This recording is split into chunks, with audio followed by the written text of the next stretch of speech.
Is your pet stuff scattered all over the house? Mine is. Professional home organizer Megan Arthurs is going to help us fetch everything together. Yes. I love that. Yeah. Pets are, an integral part of our home, but they can bring the clutter too. Because their toys get all over the place. Everywhere. So that's really the first thing we want to do is take inventory.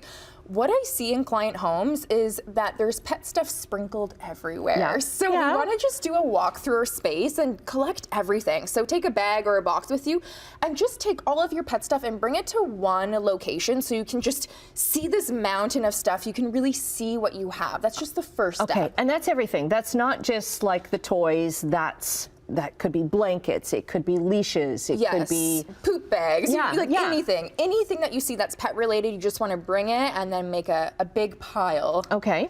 And then after we do that, this is the sorting and decluttering. So we're going to find things in that pile that might be expired treats. It could be toys that are worn or torn that could probably get tossed. Or that they don't play anymore with. Right. Or items that maybe you bought for your pet and they didn't really like it, but it's still in good condition. Maybe you want to donate it. And we're just making piles. So you're just grouping like items together. So the stuff that can go, and then similar items like the food category, maybe the grooming category, maybe bills and invoices from the vet clinic. So just making piles. Yeah. Do we have the B-roll that for this segment?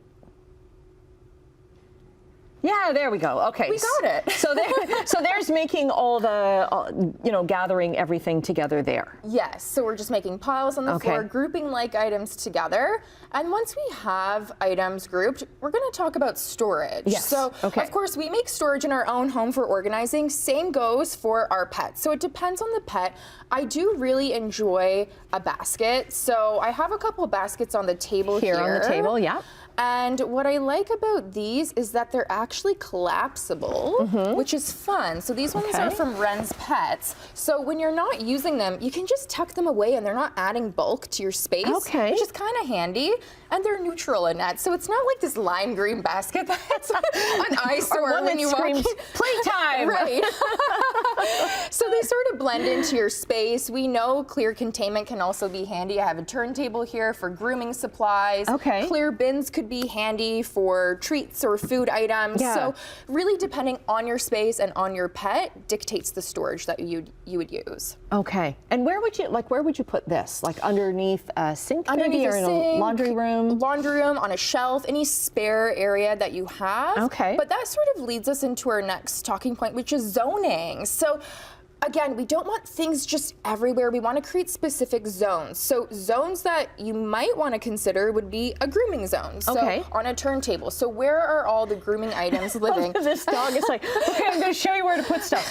This is my feeding area. Willow loves the feeding area. So there goes the feeding area with the dish. You might want to have a walking zone. So where you have a leash, maybe doggy bags. And then again, very important. So any bills or invoices, important documents for your pet, you want to have a filing system for that. Oh, that's a good idea. So that if they're, you hope that there's never an emergency, but if you've got it, or if you've got pet sitters looking after it, they've got all the numbers there. Yes, yes. And I've been through that.